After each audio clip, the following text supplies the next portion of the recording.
Navsari local crime બ્રાન્ચે ગેરકાયદેસર દારૂની હેરાફેરી પર અંકુશ લગાવવામાં સફળતા મેળવી છે। એલસીબીએ વેસમા ગામ નજીકથી એક લોબેરો ટેમ્પોમાંથી 2.85 લાખનો વિદેશી દારૂનો જથ્થો ઝડપી પાડ્યો છે। આ કેસમાં 2 આરોપીઓની ધરપકડ કરવામાં આવી છે, જ્યારે 4 અન્ય આરોપીઓને વોન્ટેડ જાહેર કરાયા છે।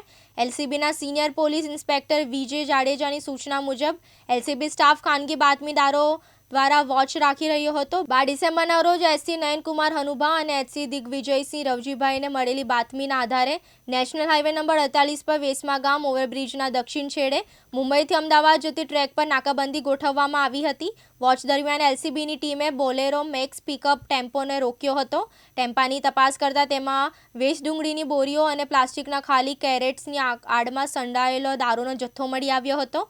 પોલીસે ટેમ્પામાંથી ભારતીય બનાવટની વિદેશી દારૂની નાની મોટી બોટલો અને ટીન બિયર મળી કુલ 1200 નંગ જપ્ત કર્યા હતા, જેની કિંમત ₹2,85,360 આંકવામાં આવી છે।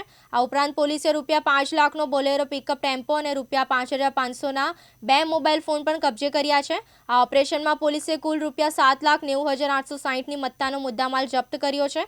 પોલીસે ટેમ્પોના ચાલક અને ક્લીનરની ધરપકડ કરી છે, જ્યારે આ ગુનામાં સંડોવાયેલા અન્ય 4 આરોપીઓને વોન્ટેડ જાહેર કરવામાં આવ્યા છે। ઇરફાન સૈયદ, દિવ્યાંગ ન્યૂઝ, નવસારી।